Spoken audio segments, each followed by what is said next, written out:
I was in the drama club in high school. We didn't have a stage, instead, all of our plays were performed in a small arena. It was an odd little place, but the uniqueness of it has made for some interesting memories. Well, when I was 16, I was cast in my first play. It was Harvey, and I played a psychiatrist. My friend Nick, who was actually a decent actor, failed to get a part in the play. He did, however, do the lighting for the play, and was almost always the very last person to leave the arena at night. The play was taking place in October, so it got dark rather quickly. About a week before opening night, Nick and I stayed in the arena rather late talking. Before we knew it, it was past 7 p.m., and the school had been closed for over 4 hours. It had been dark for about 3. I told Nick that I needed to get going or I would miss dinner. Nick then told me that something had happened a few nights ago that he thought I might find interesting. He said that the arena had a theater ghost. He had been closing the arena down, and while he was turning off the lights, he turned and saw a man standing across the arena looking at him. Knowing that I had a strong interest in the supernatural, Nick asked me if I wanted him to show me what he was doing when the ghost appeared. My first thought was that Nick was going to play a joke on me. I figured he would tell me a story, then grab me and scream or something. There were 6 columns in the arena, and there was a light switch on each column. He told me that when he turned off the 6th light was when he had seen the man standing across from him. So I followed Nick as he recreated his previous night. He turned off the first light and indicated I should follow him. We walked over to the 2nd column, and he switched the light off. Then slowly, we both made our way over to the 3rd column. By this point, I was completely expecting Nick to grab me. I didn't think he would wait for the last light because that would seem too obvious, but I followed him to the 4th light, and he switched it off. We walked to the 5th light and switched it off. As we made our way to the last column, I braced myself because I knew what was going to happen. We slowly walked up to the column, and I was tense because I was forcing myself not to jump when Nick would scare me. The moment Nick turned off the last light across from us in the arena, I saw this yellow light rise out of the middle of the air, hit the ceiling, and quickly skim the ceiling and disappear. This all happened in about 3 seconds. I blinked, unsure of what had just happened. Nick looked at me and asked what was wrong. I told him, "You're starting to make me see things." Nick then asked, "Did you see the strange bulb of light fly up to the ceiling and move across it?" I didn't know what to think, but the scariest thing was that I did not tell Nick what I saw, but he described it perfectly. The bulb itself wasn't very scary, but knowing that whatever it was, there was something in the arena with us, and the lights were all turned out, and whatever it wasn't natural. Well, I quickly made my way out of the arena and had to then walk home in the dark. I couldn't explain why it was so scary, but I was very afraid as I walked home in the dark by myself. I kept expecting whatever it was that we saw to appear in the dark and get me. I never felt comfortable in the arena ever again.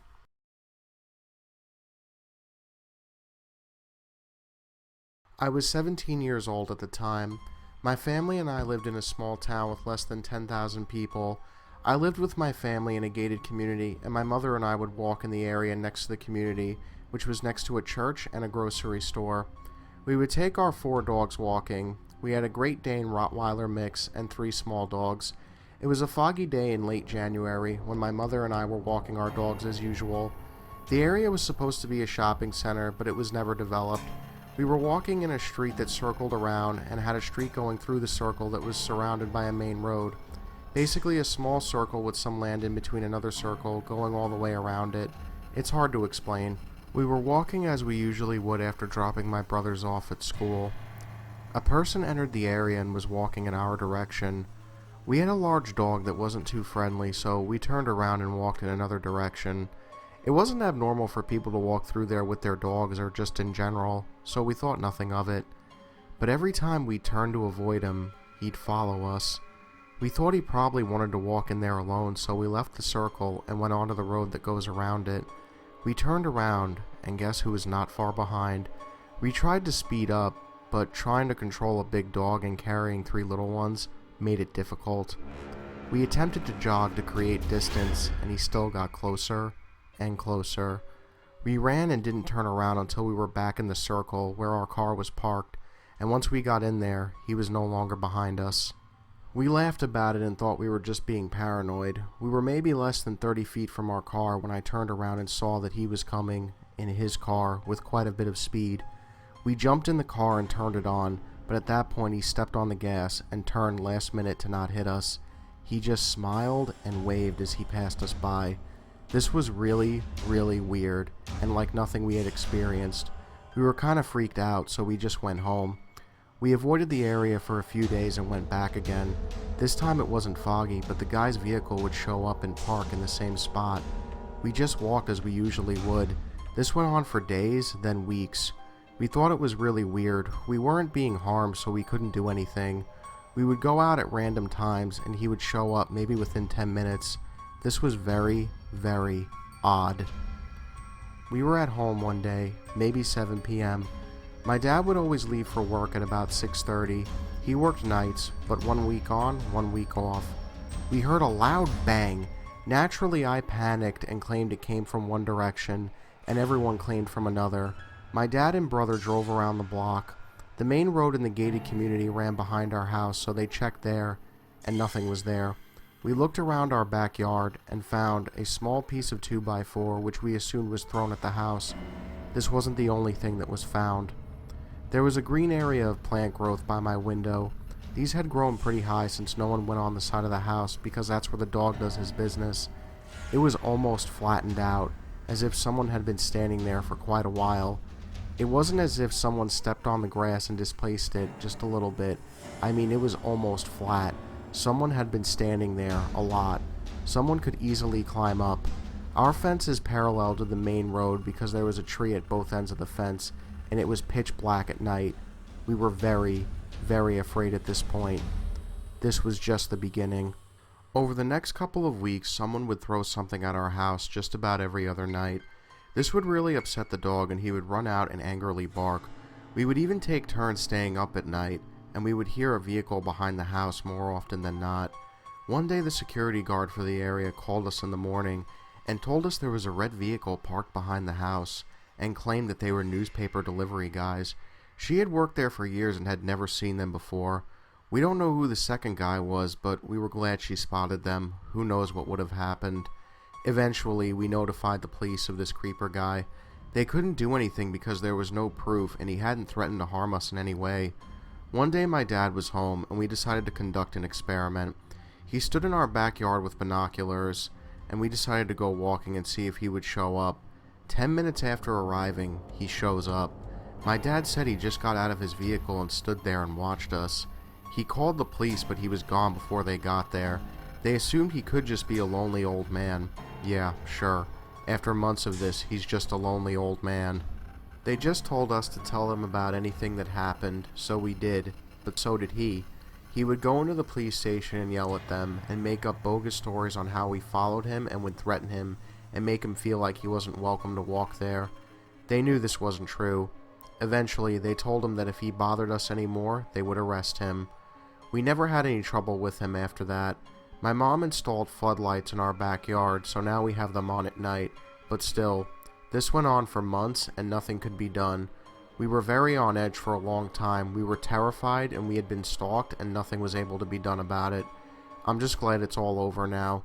Creepy stalker guy that would watch me at night, let's not meet again.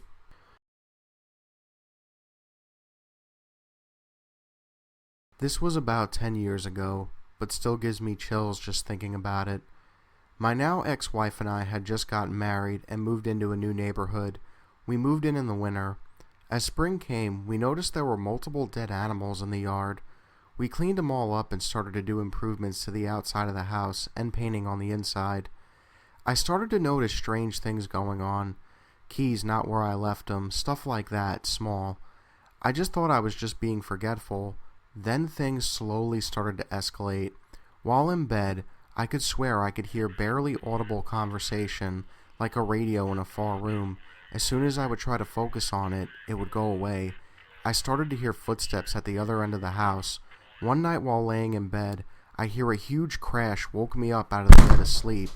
I went into the kitchen and I saw my kid's hamster cage on the floor, about 15 feet where it was. We would put it on the fridge at night because we had a cat and didn't want it getting to it. Now I know what you're thinking. cat knocked it down, but this cage had to fly over a breakfast bar and a kitchen table to get to its resting place. Then things got ugly. I would be sitting at home watching TV and I would have this uncontrollable thought, what it would be like to be possessed, or I want to be possessed. I couldn't get this thought out of my head. I couldn't concentrate on anything but that. I would literally have to say in my head, I love God, I love Jesus, over and over to get off the original thought. I need to add that I am not a religious person. As soon as I would leave the house, I would be fine, not one thought. But as soon as I pulled in my driveway, it would start up again, uncontrollably. I thought I was going crazy. I sat down with my wife and looked at her dead in the eyes, and I said, I think I'm going crazy. I've been having weird thoughts. She turned white, and before I could say any more, she said, that you want to be possessed? Come to find out, for the past month, she had been having the exact same thoughts. Then we started to compare stories. She told me that she was laying in bed without me, and she could hear a man whispering through the baby monitor while our child was fussing. Needless to say, we moved out within a month, ate the deposit. Her oldest daughter was still in school, and we had moved across town. I had to pick her up at the house on my days off. When she got dropped off by the bus, as soon as I turned the corner, I would get those thoughts. I would sit in my car in the driveway and not even go inside and wait. I think something tried to possess me.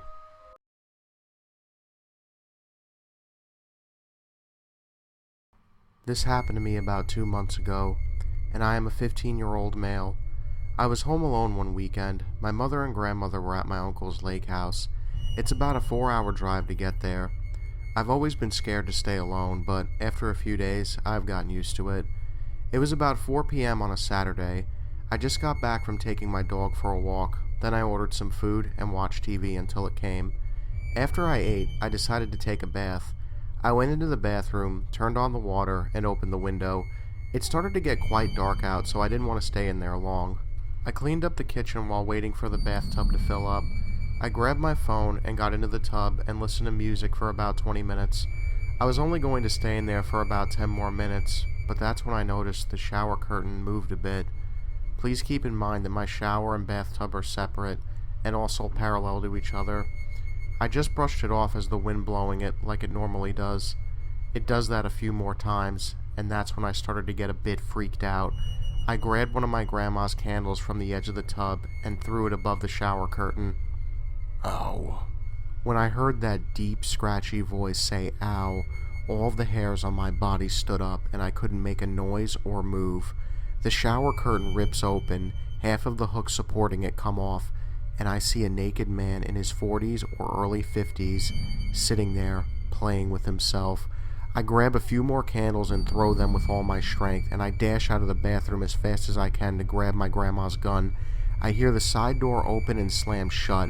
I call the police, and they said an officer would be there within minutes. After what seems like forever, I hear the sweet sound of police sirens in the front of my house. I tell the officer what happened, and him and his partner do an area check.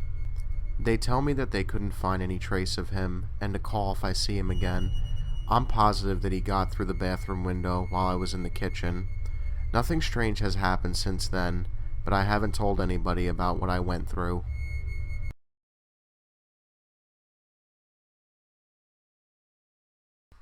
This happened sometime between September 2009 to 2014.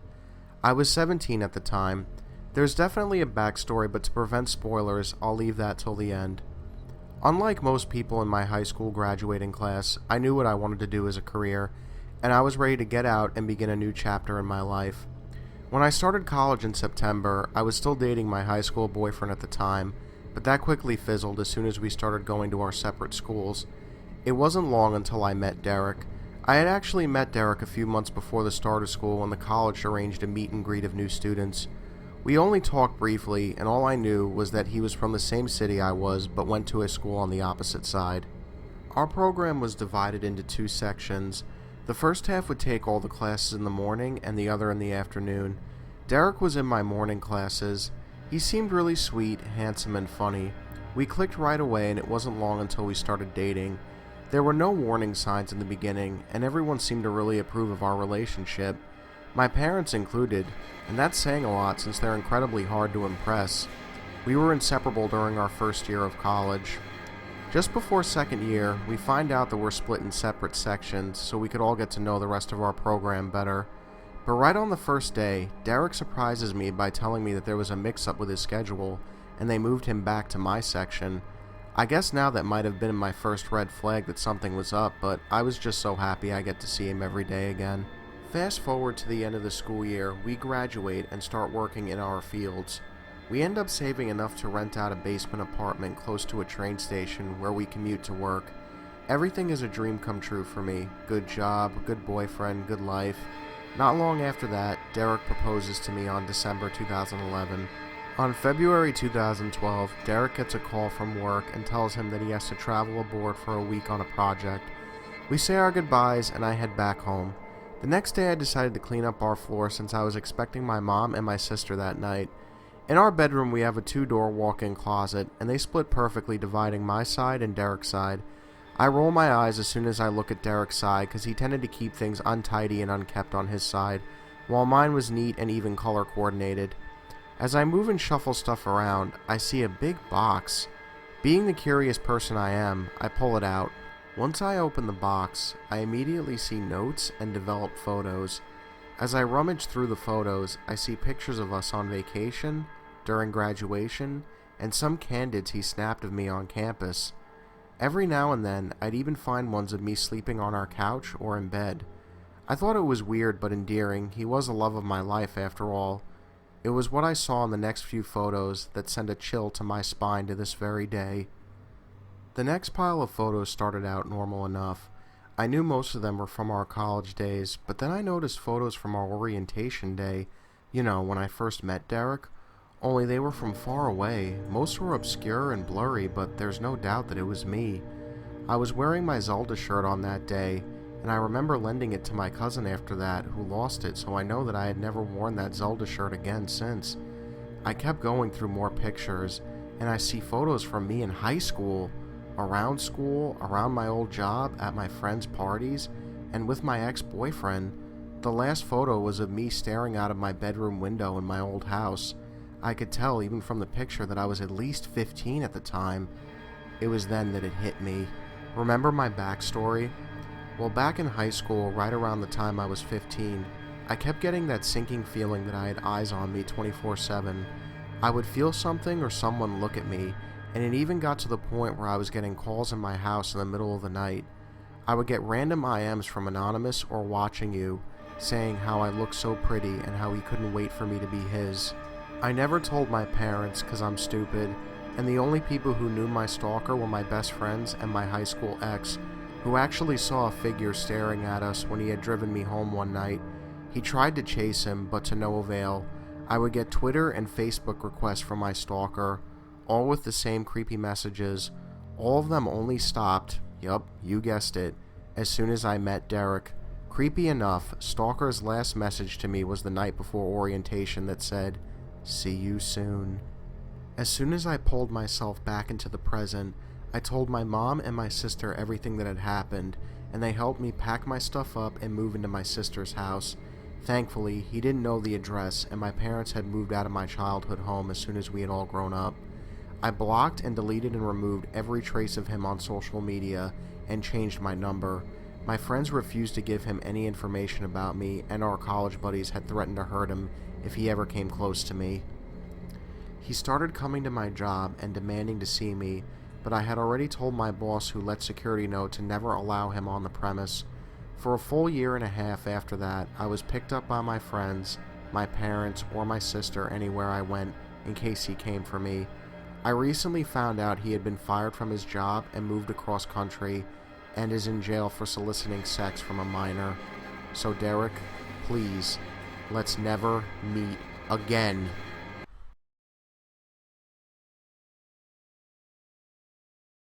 Hey guys, well, reading some of these stories honestly makes me never want to date anybody. Just kidding. But on a more serious note, I want to thank Killer Orange Cat for submitting his story. I want to thank the users of Reddit for giving me permission to narrate their stories, and of course to Blotto Studios for letting me use some of his tracks. And honestly, I want to thank everybody that has subscribed to me. It means a lot that you guys watch my videos. And guys, if you have any scary stories, and I mean if you have any of them, you can message me on Twitter. I promise I will read them. And yes, I finally have a Twitter account. So if you guys want to, message any of your scary stories, leave them down below. Or better yet, email me. I have my email address in the description, so I'll narrate them too. And well, guys, if you like this video, don't forget to leave a like. And just remember, the best ideas always come out of nightmares.